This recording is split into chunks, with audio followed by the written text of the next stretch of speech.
الحمدللہ رب العالمین الرحمن الرحیم مالک یوم الدین ایاک نعبد و ایاک نستعین اہدنا الصراط المستقیم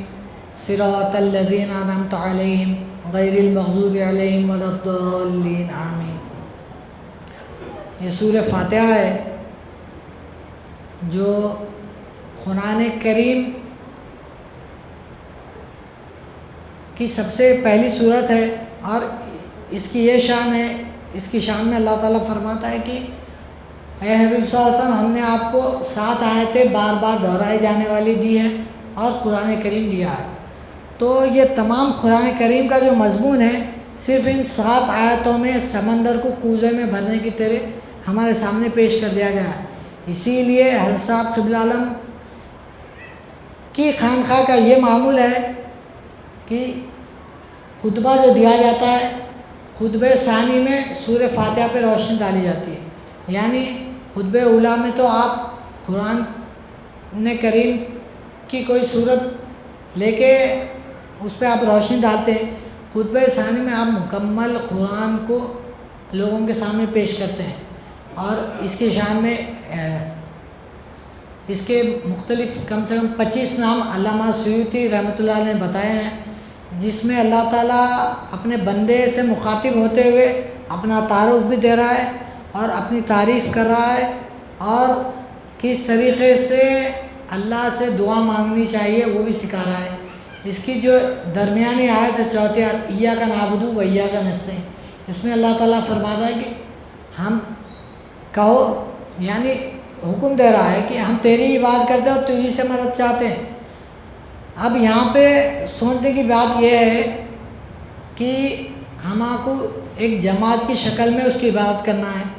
تبھی اس کی مدد ہمارے پر آنے والی ہے۔ اور اللہ تعالیٰ فرماتا ہے ید اللہ علی الجماعت، یعنی اللہ کا ہاتھ جماعت کے اوپر ہے۔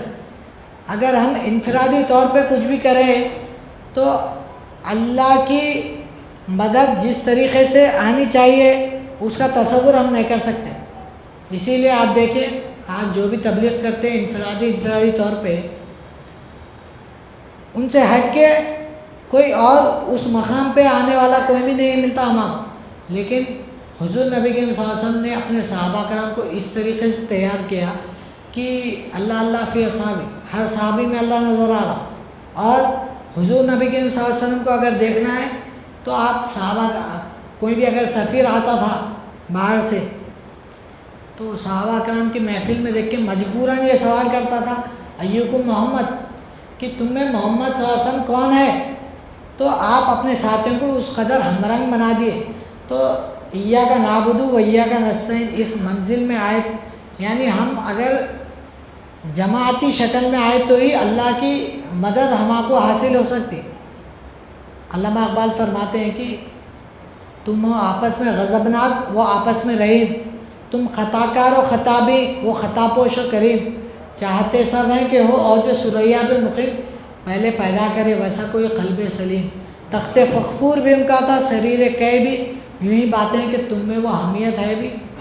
خود خوشی شیوا تمہارا وہ غیور و خوددار، تم اخوت سے گریزاں وہ اخوت پہ نثار، تم ہو گفتار سراپا وہ سراپا کردار، تم ترستے ہو کئی کو وہ گلستاں و کنار، اب تلک یاد ہے قوموں کو حکایت ان کی، نقش شفع ہستی پر صداقت ان کی۔ یہ علامہ اقبال آج کے مسلمان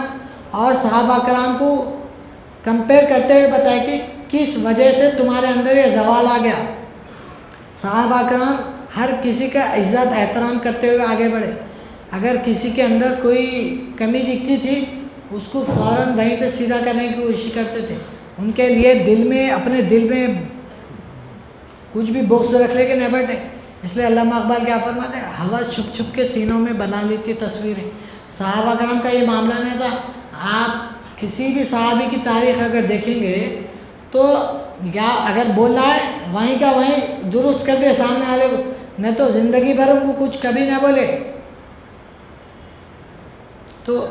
اللہ تعالیٰ سے یہی دعا ہے کہ اللہ تعالیٰ ہم کو اور آپ کو قرآن کریم کو پڑھ کے عمل کر کے اس کو سمجھنے کی توفیق عطا فرمائے، اور یہ بھی دعا ہے کہ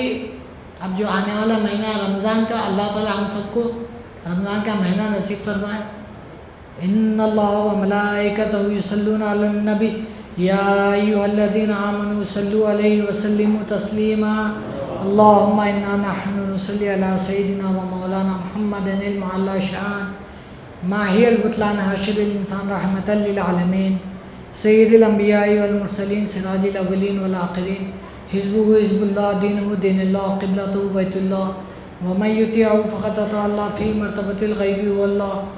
کلامہ کلام اللہ وما ینطق عن الہوی ان ہوا الا وحی یوحی جامع الکلم کلامہ البراق والرفرف مرکبہ الی وراء البراء سفرہ مقام الہدیۃ مقامہ ہوا کافۃ للناس امتہ اخرجت للناس کتابہ بیان للناس ہوا رسول للناس جمیعا اصحابہ مثل الانبیاء الارض کلہا لہم صلی جعل اللہ لہم علی الغنیمۃ حلالا طیبا خاتم النبیین رسول امین شفیع المذنبین الصلاۃ والسلام علی آلہ وأہلہ وصحبہ اجمعین برحمتک یا ارحم الراحمین ان اللہ یأمرکم بالعدل والإحسان